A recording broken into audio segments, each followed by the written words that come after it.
Thank you very much, Melanie. Distinguished guests, ladies and gentlemen, colleagues, thank you very much for being here and for having invited me here. So today we are talking about cities, smart cities, sustainable cities, safe cities, but cities. So today I would like to talk about smart and sustainable cities, and in particular about two programs and activities that my organization, so the International Economic Relations, and also the United Nations Economic Commission for Europe are leading. These two initiatives are in my title. One is the United for Smart Sustainable Cities, and the other one is a program called United Smart Cities. But let's have a quick look at the statistics. Please, next slide. Next one? Yeah. Just before starting my speech, I would like to say a couple of words on my organization. Well, the OiER is based in Vienna, and it was born in 1947. Actually, we are like a platform, and we tend to facilitate the involvement and engagement of private sector in international programs. So we have more than 200 members, and we also work a lot with international organizations and support also governments. We work in particular on 4 main fields. One is energy and environment, the other one is agribusiness, the other one is related to smart and sustainable development, and then we have the health and medical infrastructure. Please, next slide. So let's discuss about the urban population trends. So Melanie has already a little bit introduced this talk.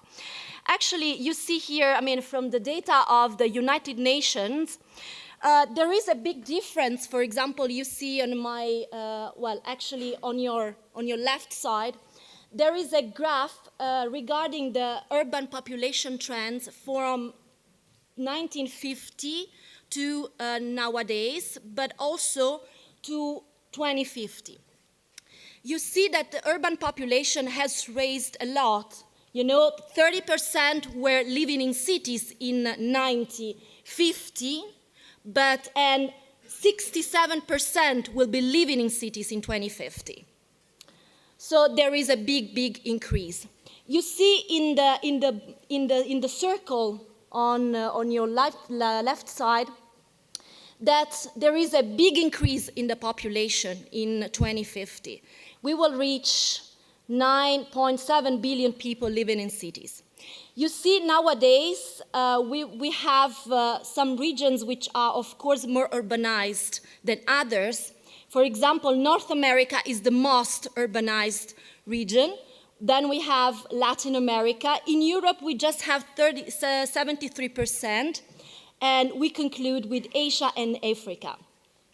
However, in 2050, most of the population, the increase of the population will mostly happen in Asia and Africa, as you can imagine.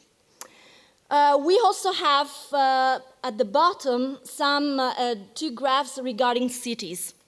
So we do have, we started in 1950 with not that many megacities. We are talking about megacities. So, I'm talking about cities with more than 10 million people in the city.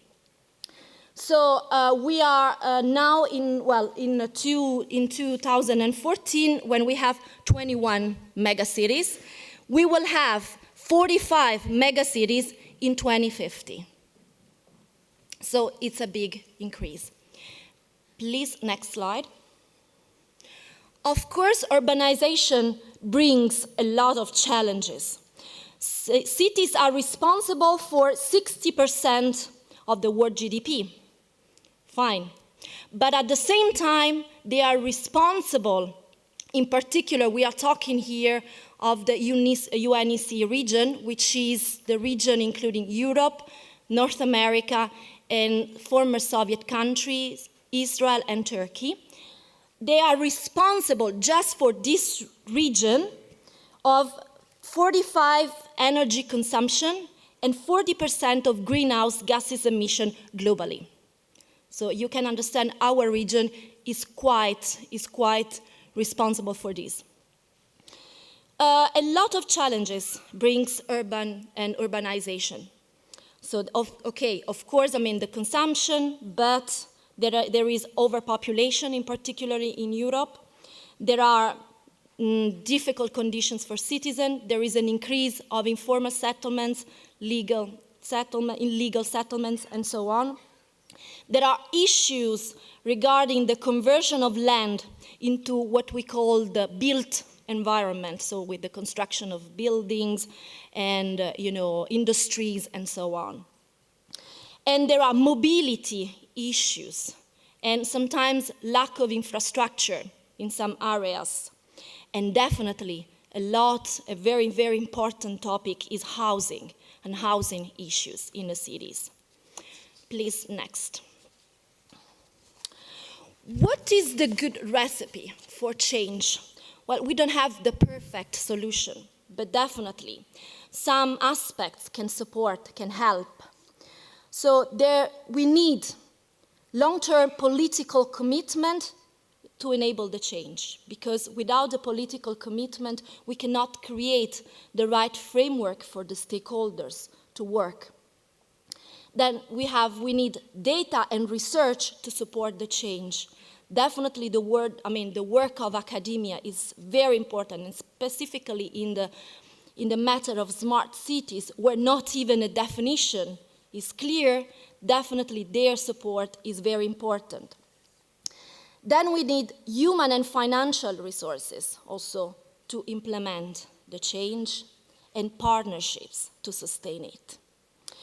So the good recipe actually brought the result of what we called at the international level the Sustainable Development Goals. I don't know if you're familiar with these goals. This is a set of 17 goals which have been approved and launched by the United Nations in September 2015.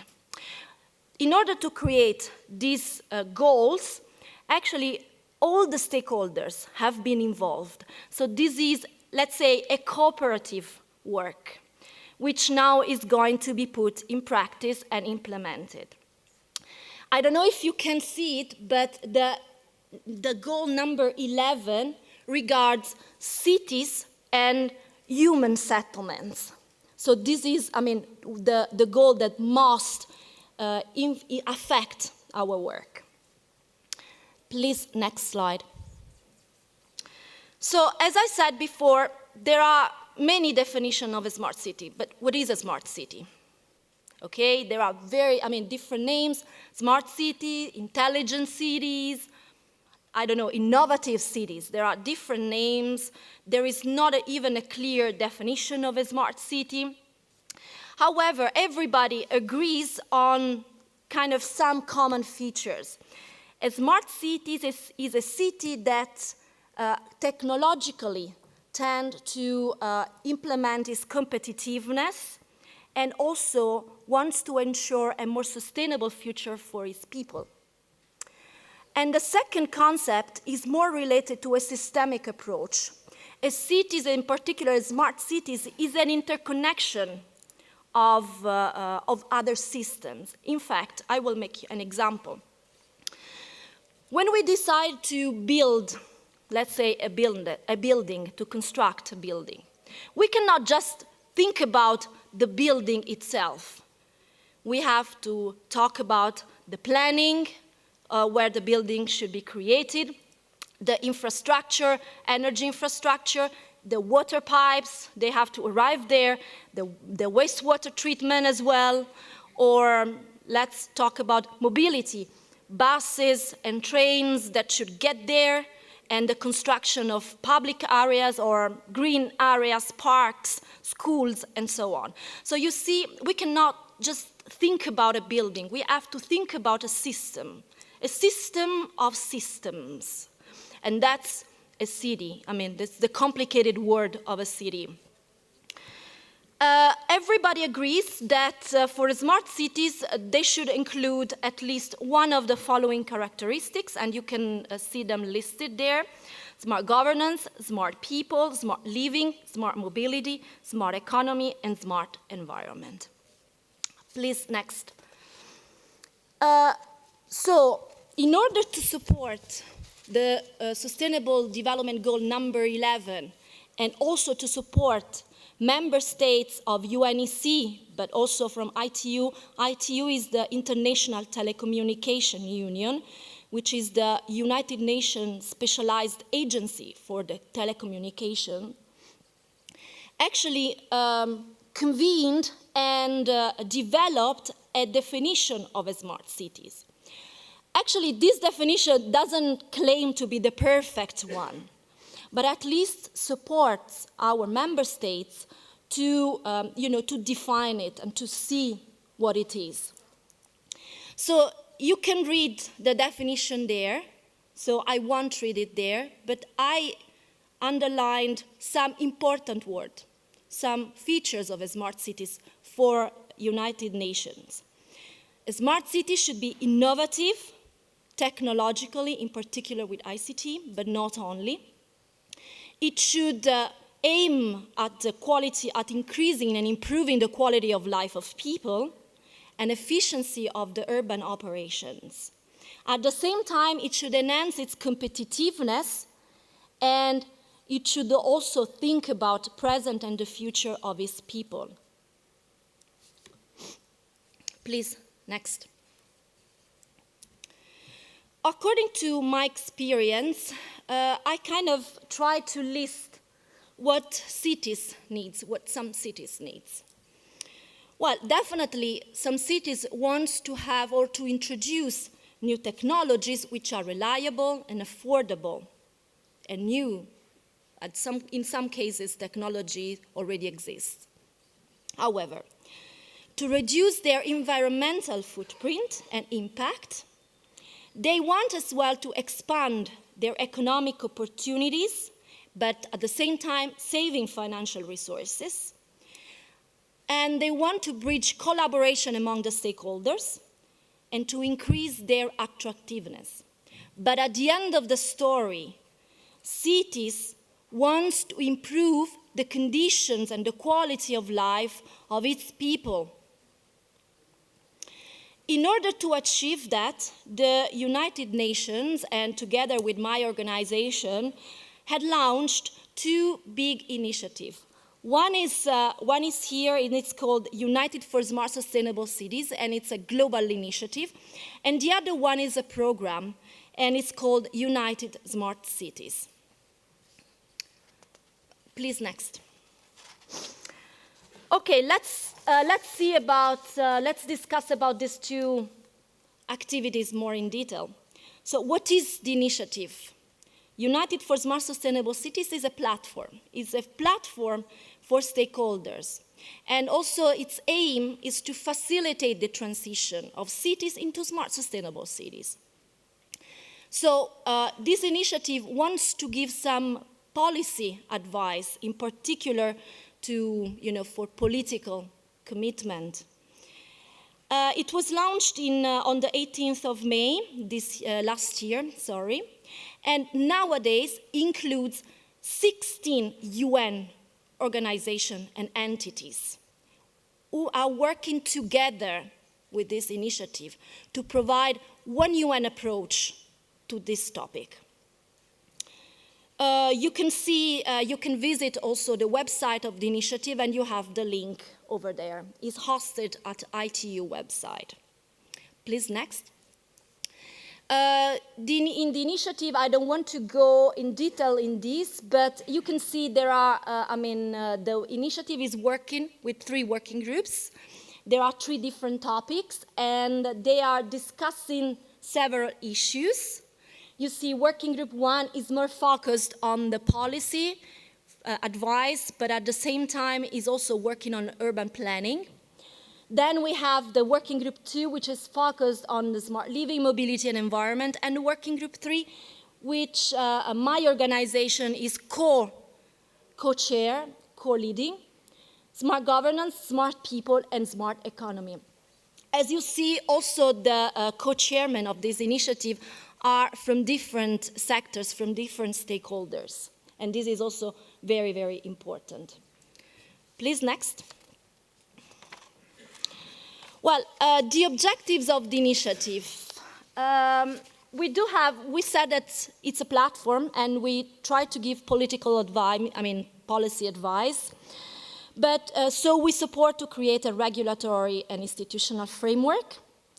Then we encourage the cooperation among the stakeholders, provide practical guidance to decision makers and in decision-making processes. Then we also provide a platform to connect stakeholders, but also to interested people in this topic. To harmonize methodologies, because we develop standards. We will discuss a little bit afterwards. And especially, we would like to help countries in particular to achieve and monitor the SDGs, which is particularly important nowadays, because countries do not know how to implement the SDGs, so they are struggling a little bit with this, and we want to support them in doing that. Please, next. At the regional level, but we call it regional level, because we work a lot in developing countries and countries with economies in transition for this. We have this project with this program, it's called United Smart Cities. It was launched in 2014 in Geneva, and it's a program. It started as a support for developing countries and countries with economies in transition. But we are receiving requests also from cities in developed countries. So we want to implement projects and programs which supports sustainable development. There are different partners. It was started by UNECE, l'OiER, and UN Habitat, and then other more partners joined the program. You have as well here the links, so you're free to go and check what we do in this program. Please, next. This is a, oops, sorry, it shouldn't be like that, but there are some activities that we do in this program. So activity one is the development of KPIs and standards and a methodology to evaluate smart and sustainable cities.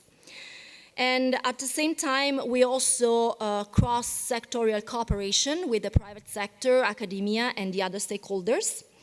So we develop the output for this activity is the development of standards and key performance indicators, the KPIs.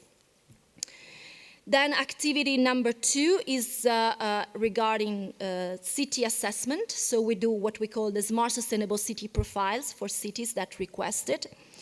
And it's more like a study of the performances of a city leveraging on these standards and indicators that we develop. There is also, in cooperation with the AAA, certification for companies, a company rating.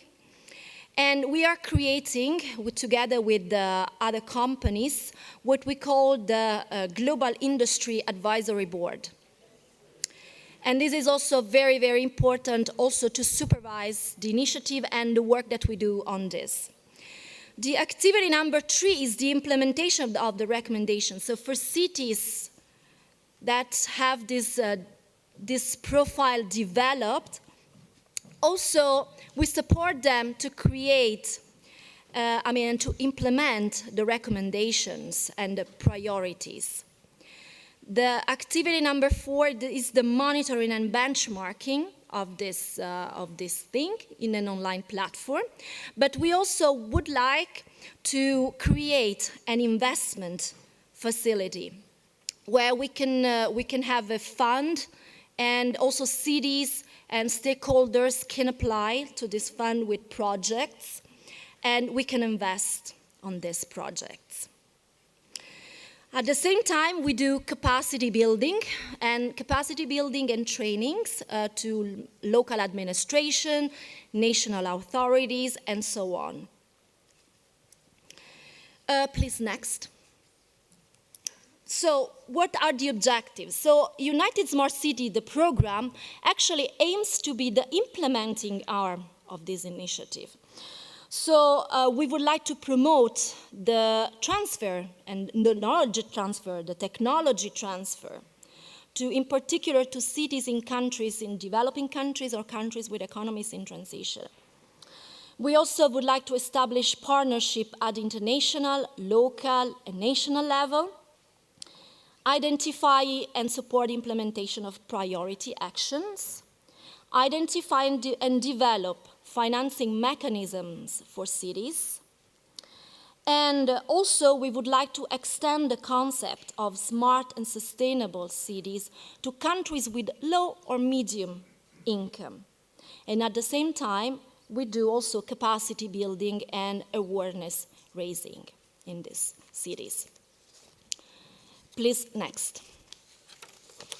So I'm approaching to the end of my presentation, but before ending, I would like to mention this big work that we are doing in the elaboration of the KPIs to evaluate smart and sustainable cities in reference with the Sustainable Development Goals. So we have created this standard because ITU is a standard-setting organization together with UNECE as well. And we developed these standards with a big consortium of partners and partners organizations. It's an international standard, and it used to be a contribution of UNECE and ITU to the Habitat Tree. I don't know if you're familiar with the Habitat Tree. Well, it was a big conference of cities and human settlement, which happened in Quito, in Ecuador, in October last year.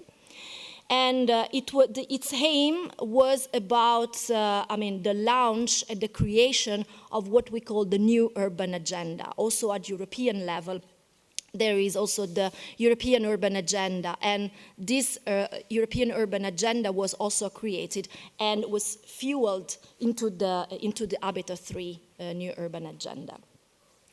So you see in the graph some areas. So we do have 3 main areas which you can recognize are the pillars of sustainability: economy, environment, and society and culture. And cross-cutting these 3 areas, there are the information and communication technologies. So technology should enable sustainable development. And so each area has 18 topics, 6, and 7 topics. We do have 84 indicators currently. We are still finalizing this version because we are in discussion still with the United Nations organizations to define a final version of this, but we are very close to the end. So you see also some milestones. I won't list them, you can read them. The most important thing is that, we are going to have the first revision and the piloting of these indicators also this year. And we are also working together to develop an index, a Smart Sustainable Cities Index. Please, next. So these are the further steps and my final slide. So we would like also to identify other cities to test piloting the indicators and the KPIs, to elaborate profiles for cities. We would like to continue to rate companies, as I mentioned before. There will be, we are also scoping the possibility to create living labs in cities, which requested. We are also working to, on smart sustainable communities, in particular with a particular attention to refugee camps and places where displaced people are, to smartening as well these places, because refugee camps, I don't know if you know the statistics, but refugees are staying in the camps for 25 years on average, data from the United Nations High Commissioners for the Refugees. So these camps are potential cities.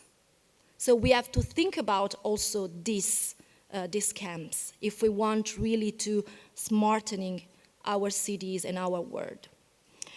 And as I mentioned before, we are also working on the Smart Sustainable Cities Index. We are starting most probably in March to work on this, and this index will be based on the KPIs that we already have on Smart Sustainable Cities.